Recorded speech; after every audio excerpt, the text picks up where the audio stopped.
Hi everyone, I'm Jesse Lynn. And I'm Angela Lynn. Welcome back to another episode of But Where Are You Really From? Today, we're talking about something that we're not very good at, which is reading and writing Chinese Mandarin. And specifically, the differences between simplified and traditional Chinese, because that has definitely been, personally, like a big challenge for me is kind of like navigating those two things when they appear in articles or people write messages or whatever. And kind of like getting to the root of what's the history of like the divergence between the two, what are the main differences, and why do we first gen kids have such an issue with understanding the two? All right, so we did a little bit of research, but if you know this pod, you know that our amount of research is a Googling of many different things, but we're not experts as we never claim to be. So you can always write us in with your corrections nicely with what we got wrong, if we got anything wrong. But for me, it was like I had a personal interest in this topic because I think my first kind of like memory of seeing simplified Chinese growing up was in 2008 or 2008 or 9, because I visited Beijing with my family, and it was like after the Beijing Olympics. And it was the first time that I had been in China for a long time. Like I was 18 or so at the time, and it had been, I don't know, 10 years or something. It's the last time I went. And I'm sure they use simplified Chinese on signs and stuff when I visited China when I was a kid, but I didn't care. I wasn't paying attention to that stuff. But as an adult, I was walking around, and especially 18, you and I went to Chinese school, and I think we've talked about, but growing up, the community that we were raised in, like the Chinese speaking people, largely were Taiwanese people. So then, similarly, the Chinese school that we went to taught traditional Chinese, and it was all like Taiwanese instructors. So we learned with like Bupa Mufa, which we'll get into.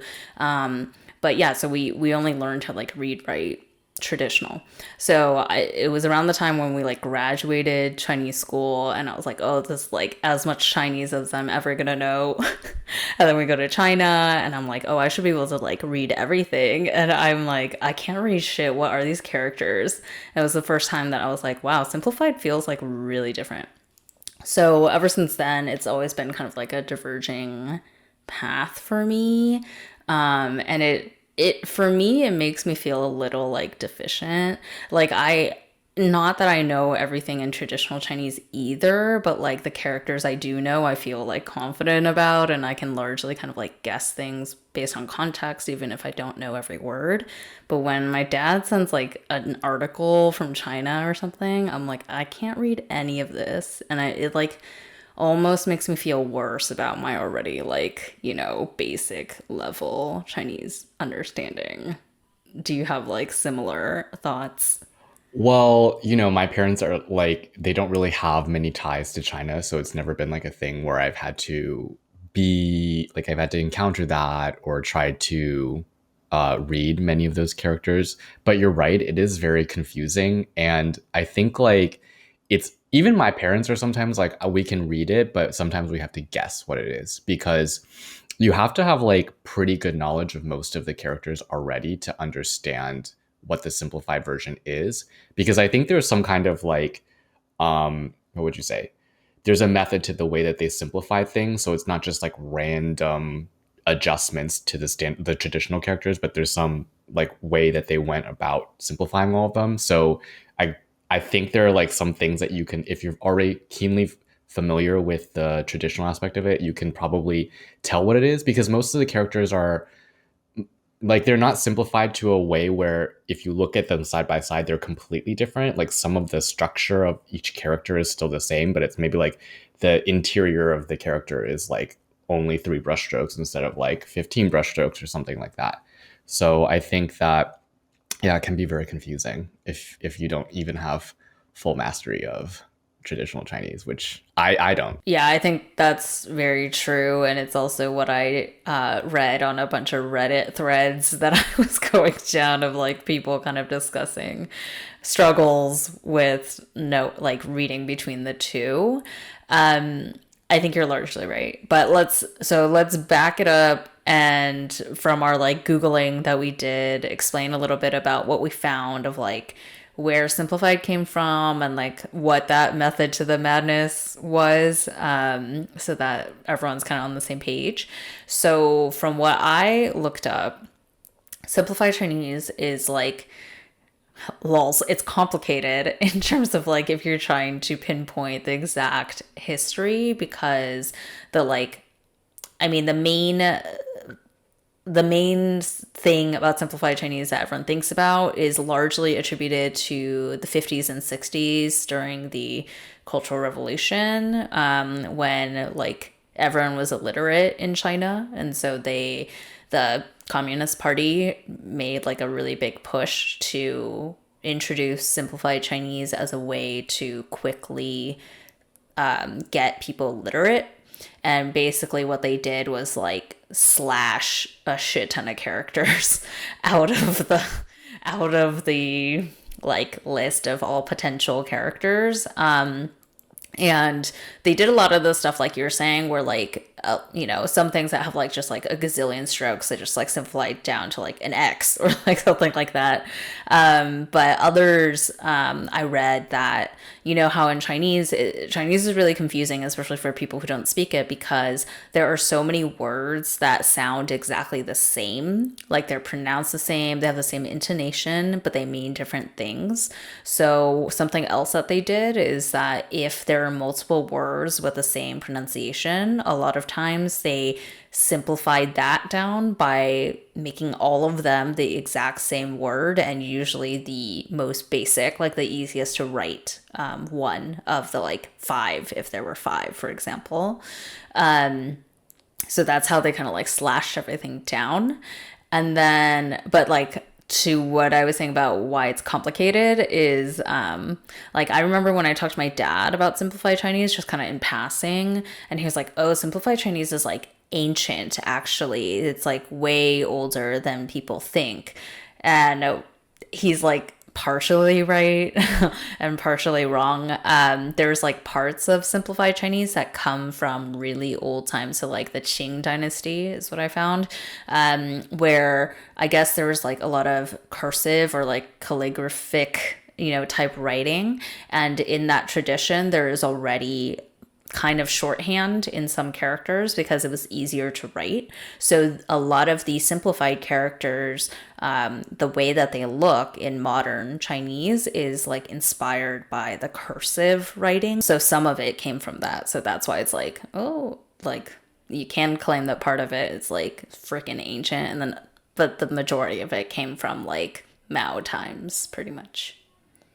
Yeah, I was gonna say, like, although I didn't really see much of it, like in terms of information about its origin in the past, I'm not really surprised, because I would imagine, like, for a language that has been around this long, there must have been some simplification done already, like along the way, because otherwise, like, how would most people have access to it?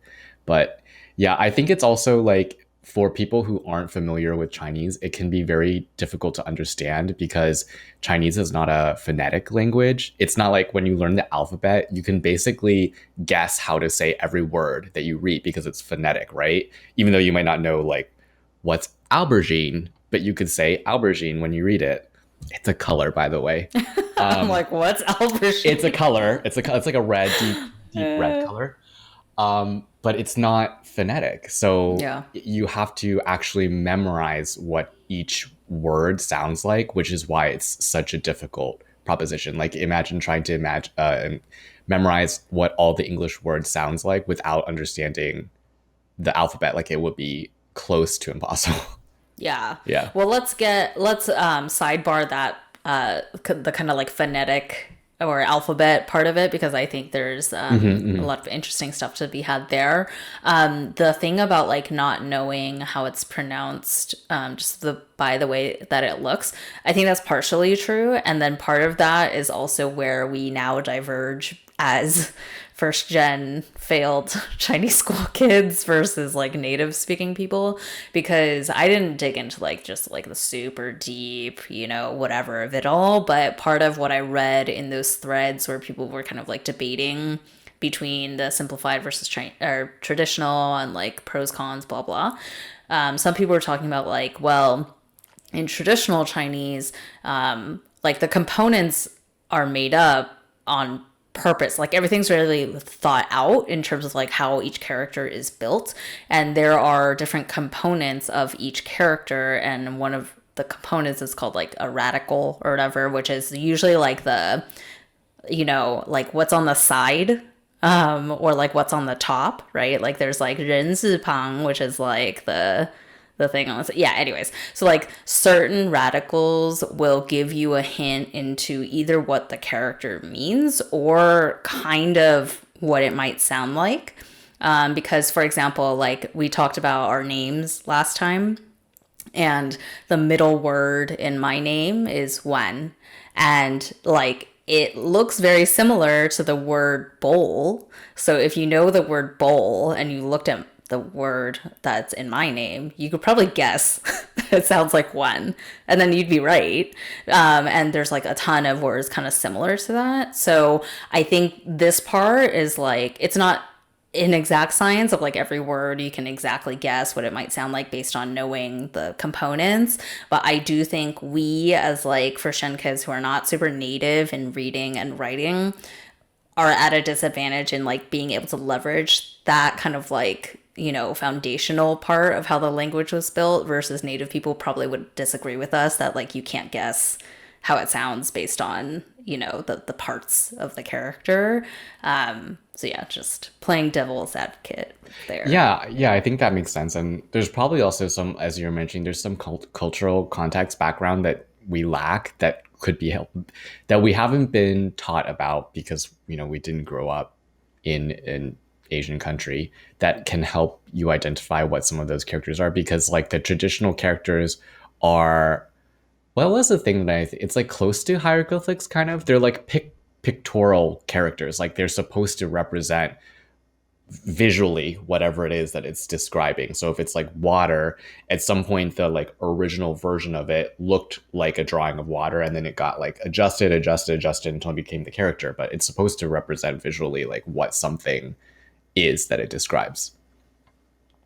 Yeah, totally. And I think we were taught that in Chinese school, and I thought it was Mm-hmm. like super cool. Mm-hmm. Yeah, there's so many things like that, and it makes me also wonder if like, if ancient Egyptian civilization still existed today, like if you could trace back like what their modern version of their hieroglyphs would look like today, because it's kind of similar in terms of like the evolution of Chinese. Because yeah, a lot of them, like even kind of crazy looking ones, like the character for horse is like so many strokes, and it doesn't look, first glance like a horse at all. But if you like kind of like start massaging how harsh the lines are and like give it a few curves and a few, creative liberties, then you're like, oh, there's a horse in there like somewhere. So Yeah, yeah.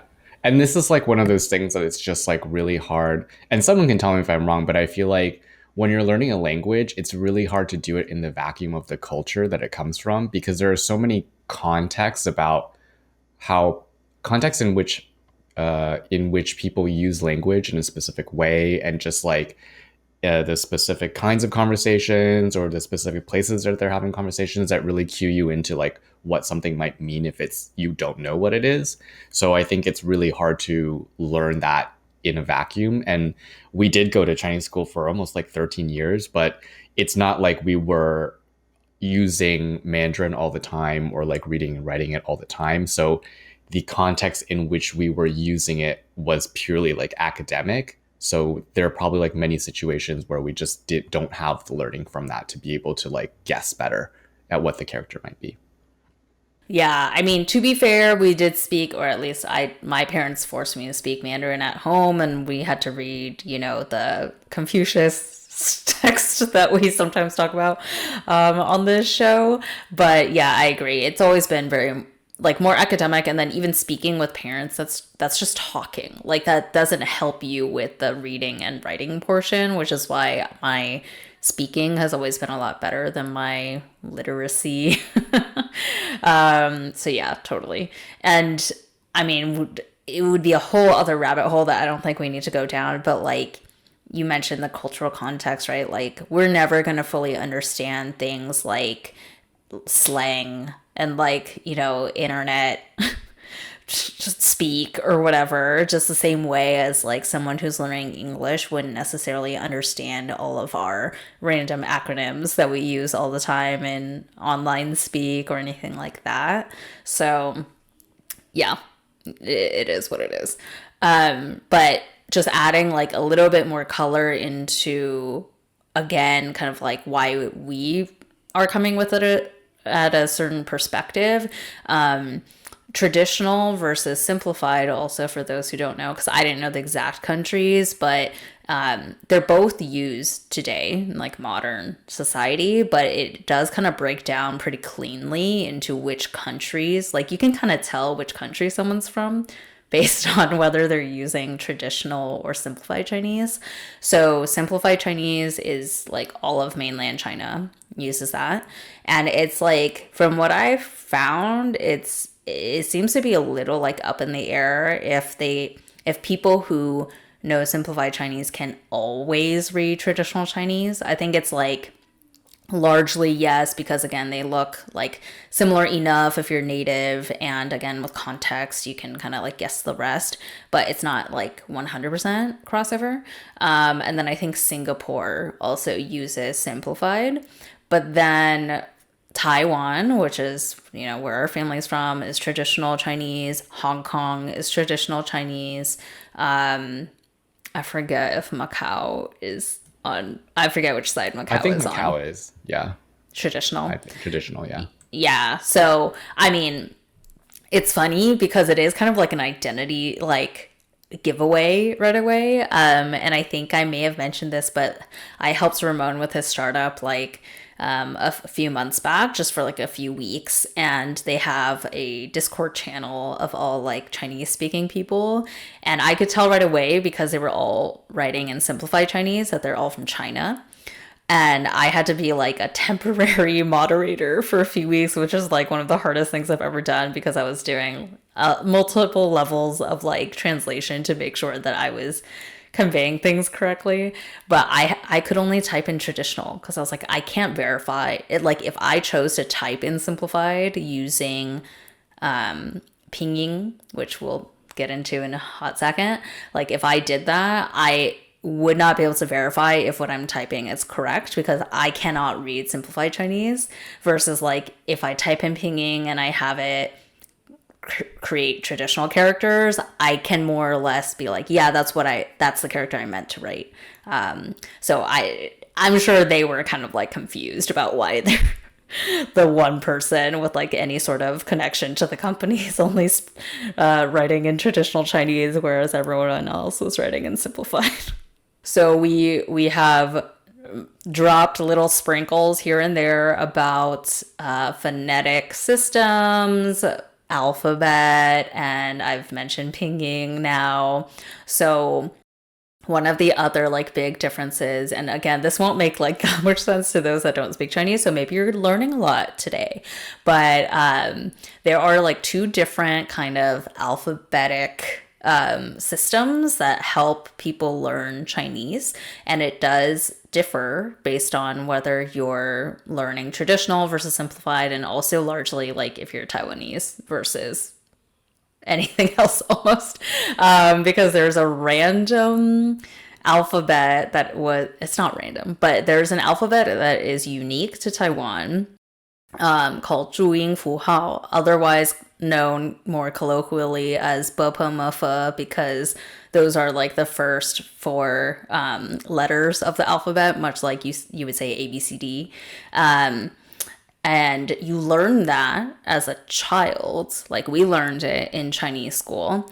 And essentially, what it is like it's a set of, I don't know how many it is, maybe it's like 20 something, like the English alphabet, but you still have to like memorize each of those characters and what sound that they make.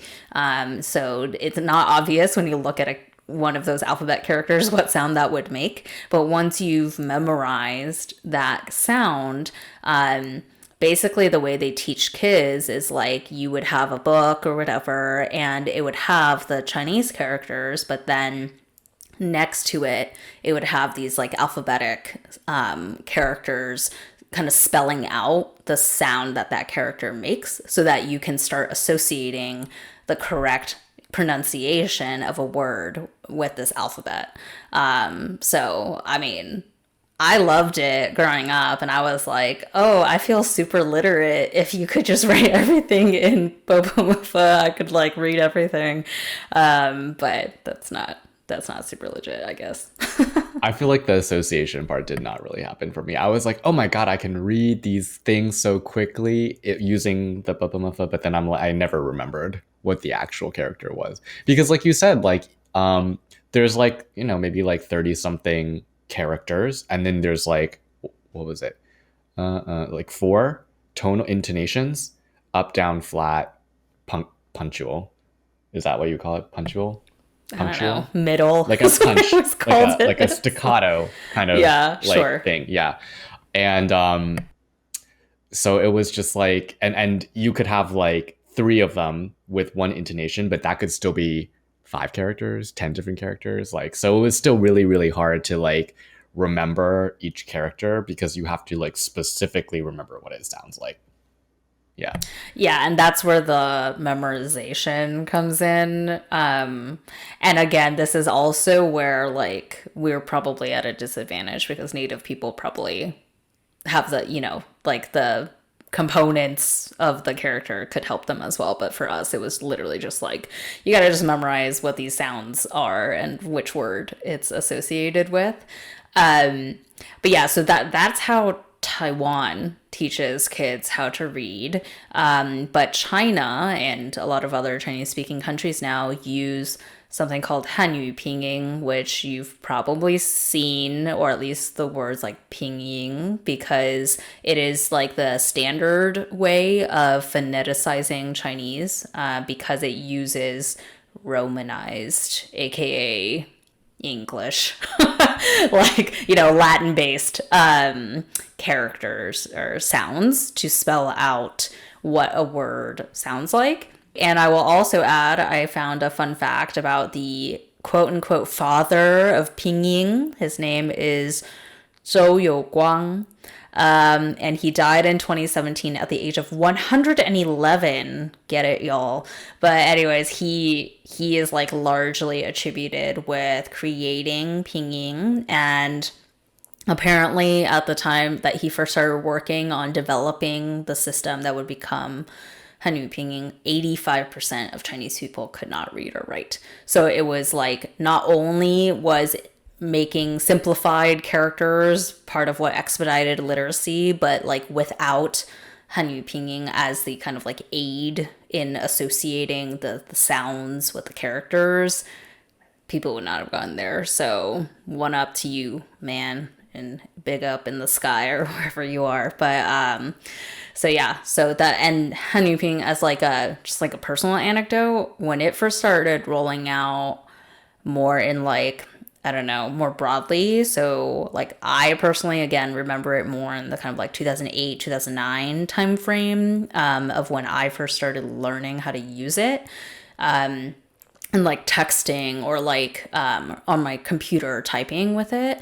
And I was like, this is magic, because I couldn't type 注音符号 or 波波么法. Like for anyone who's ever seen a Taiwanese keyboard, they have the like, the alphabet, the Taiwanese alphabet on the keypad, but it's really hard to know how to use that unless you're like native, because it's not super intuitive, versus like Hanyu Ping as someone who's American born was like super intuitive for me, because I was like, oh, I know what this is supposed to sound like. So like I would just spell it out in quote unquote English, and then it would like show me all the possible words that make that sound. And I could use like my context clues or like my memory of what that word should look like and type out what I wanted to say. So like I'm really happy that that thing exists because I would not be able to like text type at all in Chinese without Hanyu Pinging. You know what's really funny is that like I'm fairly certain we started learning it at the same time because it's something they rolled out in like Chinese school, right? To make it easier for people to learn the characters. I feel like I'm that's where not it was. sure. I'm not You think sure. so? Okay.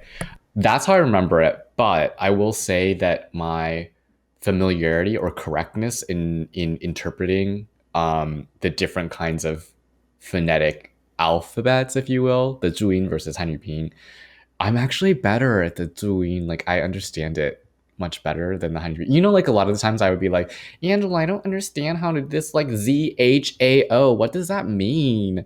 Like it's just like it wasn't intuitive to me.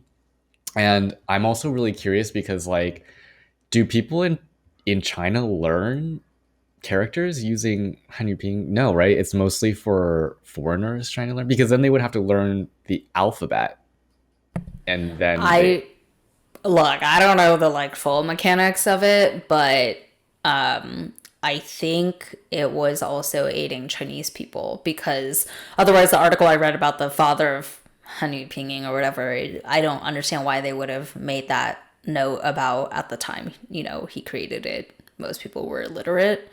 I think it must have aided in some way. But I get where you're coming from in that like it doesn't always make sense the pronunciation, and there was a tiny bit of like memorization for me when I learned Hanyu Pinging because a lot of things make just like total sense in terms of like what it sounds like and what it looks like in the English letters, but some of them are like a bit of a stretch, and you have to kind of like, yeah, you kind of have to memorize like what they meant with that, which is why I don't know if you found this in your research. Taiwan had rolled out their version of pinging. It's complicated. So technically, Taiwan did officially adopt Hanyu Pinging as their like official way of alphabetizing or whatever Chinese in or phoneticizing Chinese in 2009, but it's complicated because there were actually four different systems like phoneticizations in Taiwan, and there's no requirement that any governmental body or any individual person use any specific one. So everyone's like a hot mess and all over the place in terms of like the way that they're spelling everything, and no one cares and they're not going to like bother to universalize it. But there is a different like there are four as I mentioned, but there was like one main one that they were trying to like push as the new like Taiwan way, called Tongyong, and they tried to rationalize that like they were replacing some of the letters that don't make sense. So like the ones that you probably were like, I don't see how this makes that sound. So for example, like in Hanyu Pinging, the X makes like a she sound. So like XIAO would be xiao. And in Tongyong, they use an S so that it like, that sound is like more intuitive, and they made a few more of those kinds of like adjustments, but it just never picked up. Like it never became a thing. So Hanyu Ping is still like the main, romanized way of phonetically spelling out Chinese for most people across the world. Yeah, yeah, I don't know. Yep. I don't yeah, that's the thing is I still don't use any of it very much. So I mean, I use it largely because my mom texts in Chinese. So it's my only way of like responding back to her in Chinese. I have to type in some way, and I'm not going to be able to type in 注音符号 because that's so hard. So that's why I learned Hanyu Pinging, honestly, is oh, okay. texting. Okay. Understand.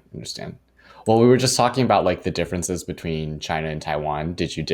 did you? I'm gonna speculate why there are differences, but did you actually dig up any analysis about it? Because like for me, I'm like I don't really know why there's a difference, and it's mostly like it's like a culture as political capital kind of situation where it's like whichever one has the most cultural influence is like more official, like official, the official China, because they're both the official China.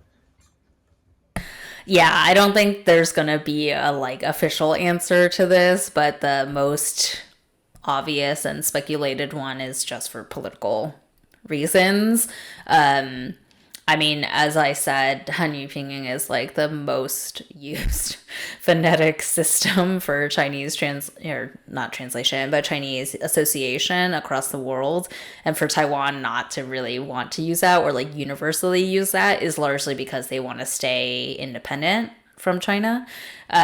So yeah, that's why. But I guess there's also if I had to guess, there's also a bit of like if it ain't broke, don't fix it in terms of like the use of 注音符号 or bopomofo, the Taiwanese character alphabet for teaching Chinese to kids because it's the way that they've been teaching kids for like a long time and it's worked. So they're like, Yeah, honestly, and like I said, from my own personal experience learning the two things, like I think that for me, Bapamafa is easier because it's kind of like fewer things you have to learn because in the Hanyu Ping version, you have to learn the alphabet and like what all of those like A, B, C, D, whatever.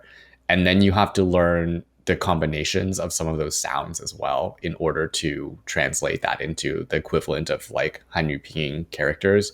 So for me, it was like easier to memorize fewer characters, even though they were like foreign, than it is to, at least from like thinking about it from simplicity perspective, than it would be to learn the alphabet and then like the different phonetical pairings of what alphabet sounds like, and then like match that to a character. That's like a lot yeah, of decoding that's happening here. yeah, I think to each his own, and everyone has kind of like different learning things that work better for them. And actually, as we're talking about like the different alphabet potentials and stuff, so remember I said my New Year's resolution was to get at least like preschool or kindergarten level Japanese down because we plan to live in Japan for a couple months this year. So I'm learning it via Duolingo right now. If y'all don't know that, it's a really good app. It's free. Free version has ads, which sucks, but it's still like a pretty well structured language teaching app. But anyway, so um, Japanese has two alphabets as well. And I won't get into the history of it, but basically their alphabets are similar to Bopomofa in terms of like if you memorize what sound that specific character makes, you can spell out every like Japanese word essentially. Like you could read it. You wouldn't know what it means, but you could read it. And then like the exception is that because Japan, China, history, blah blah, there are many like Chinese words also still used in Japanese. So then like a lot of times the lessons will like first teach you how it's sounds in the Japanese alphabet, and then in the next level up they'll make you memorize the Chinese character and associate it with that sound because in real life you will more likely see the Chinese character and not the Japanese alphabet characters. And the character is like a traditional, more similar to a traditional Chinese character, right? Versus a simplified. Sorry, the Japanese characters or Yes, the the like Japanese Chinese. characters. They're more similar to traditional Chinese characters versus They simplified. don't look like Chinese. The Japanese character, like the Japanese alphabet, Uh it huh. doesn't look like Chinese. Not the It alphabet, the words that it Oh, represents. traditional, Yeah, yeah, largely yeah, yeah. traditional. Although there are some, it's so complicated. Like once you go down the like linguistics rabbit hole, there was someone on one of the threads kind of like piping in with like, oh, simplified is like Japanese, and like then someone made a whole like side by side of like traditional Chinese, simplified Chinese, Japanese. Yeah, it's a whole thing. But I would say most of the time it is the traditional Chinese character, but sometimes they have ones that look like simplified Chinese and sometimes exist in simplified Chinese. Sometimes they made up And it is like a simpler version of the Chinese word that is not the simplified Chinese character. Well, that's actually a good point that I think that I is also interesting to mention is that like the traditional characters represent some form of the heritage, like the traditional heritage of China from like thousands and thousands of years ago. And I think it's something that, at least from my perspective and talking to my parents and like from other, just like my feel of Taiwan in general, that they hold like more important versus the folks in China. Because after the modernization of China, from our conversations with other guests, they were kind of saying like, we don't care about the past. Like our motive now is like future, future, future. And so the simplification of the language kind of discards the traditions and the heritage around the language for expediency versus like I think the people from Taiwan they're more protective of what heritage that language, the traditional version of that language represents. Yeah, I totally agree. I mean, there's a reason why when you see Chinese characters still in all the other Asian cultures, like you see some in Korean, you see some in Japanese, like sometimes Vietnamese things also have Chinese on them. And it's always the traditional word because that is the time, the era, the historical context in which Chinese had some influence, like Chinese society had some influence on those cultures. It's not the like modern simplified down version of that language. And I agree. I mean, again, you and I don't know like the full context of everything because we are not super literate in the traditional Chinese characters either.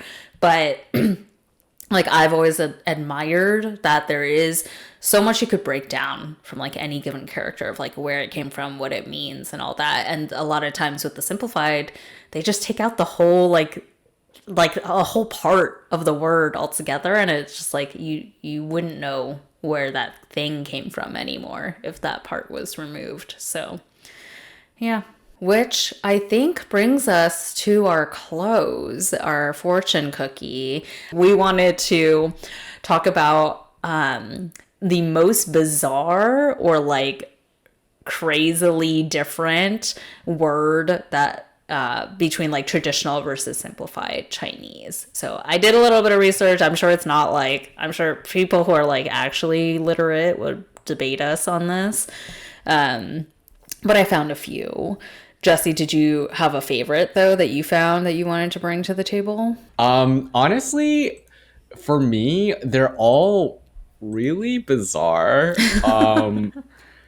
I would probably say like if you look at them side by side, I would say like that makes sense. But if you ask me to read something, I would be like, I don't know what that is. Like maybe the one that's the most um jarring for me is mun. Because in simplified, it's literally just like a box. Like it's like a box with like like a little feather dash on the Yeah. side of it versus like the traditional version of it. I know this one very well, and I also know the history of it being a pictogram. So I'm Mm, like, oh, I know what this is because it looks like saloon doors, like mm-hmm. Western saloon doors. So that's how I remember what it looks like. But the simplified version doesn't. It just is it's like a square without the bottom part of it, and there's a little feather stroke on the like top left part of it. So it's just empty. So Yeah. it doesn't look like a door to me. So I'm like, I don't know what this is. I don't know what this is at all. Yeah, I agree. I mean, yeah, again, like all the traditional characters came from like a specific drawing almost, right? Like the caveman type drawing. So you could guess, you could extrapolate, but yeah, a lot of shit is just like completely wiped out. I had similar ones. So like I also looked up though, like at when we were doing our research in terms of like how certain characters became what they were and simplified. So a lot of times they did exactly what you just said, which is like they just like stripped it, right? It was like they left like just the outline pretty much of the word, and they were like, "This is the new word," and then sometimes they just like replaced it altogether with something that doesn't look anything like it. Like there's a zero like border or anything still left there. It's just like something completely new.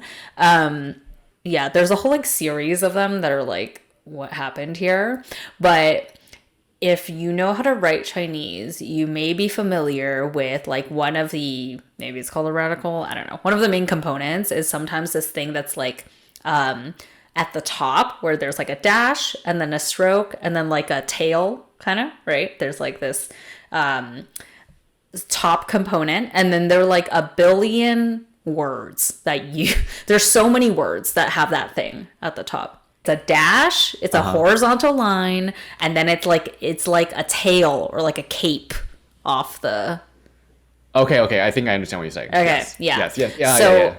it's like a very foundational component of a lot of different characters in Chinese, and you would not be able to know like what word is going to be in there until you have the like second part, the thing that fits underneath the cape or whatever, right? So the word guang, like, oh, and I probably am getting this wrong, like Guangchang or like Guangdong or whatever, I think is this word. Anyways, so it is a whole thing underneath. It has the word yellow like underneath the cape thing. That's how you write Guang. And the simplified Chinese, they just took all of the yellow out. So it's just the cape. It's just the top thing and the cape, and that's supposed to be guang. But like I said, that top cape thing is like the foundation of a million different words, and you're just supposed to know that it's supposed to be guang. I'm like, okay, well. Wow. Well, part two, our names in simplified Chinese. I like to go first on this because mine's exactly the same. Go Mama Lin. My mom told me when we did the names episode, I said it, she said she's picked my name specifically so it was easy to write. And guess what, Mama? It's not any different in simplified. It's exactly the same. Well, spoiler alert, so is mine. Even though, here's where it's like, again, there's no like science necessarily, like black and white, element to the simplified versus traditional, because I mean, humans still made the decision at the end of the day in terms of like which words were going to get simplified down or not. And like, you'd think that the rule of thumb is if it has just like too many strokes to create the character, they would just like make it simplified. But it's not always the case, because like we talked about in the names episode, my name has a ton of strokes. Like the second and third words have so many strokes, but they don't have simplified versions. It's still the same characters. So dunno, y'all. Dunno. My name is really, really short. Yeah, your shit's easy, so it makes sense that it would not be simplified, but my shit is kind of hard, so I don't know why it's not simplified. Sorry. Dunno, y'all. Any hoots. Here we are. Yeah. Well, listeners, if you had a good time listening to us chat about the differences between the language, or you have some additional context you like to add yourself, or you just want to tell us some fun anecdote, maybe about differences in your name, or some fun, confusing story that you encountered when you were trying to translate between the character sets, please go ahead. If you have any tricks for memorizing. Yes, understanding traversing the two. I mean, I still won't know because traditional, I'm still like, blah. You're like mala, I'm like, Oh, son. Oops. Feel free to write us in, let us know what your experience is at telluswhereyou'refrom@gmail.com, or feel free also to DM us on Instagram. Yup. And come back next week because we'll have another fresh episode for you then. And until then, 再见, bitches.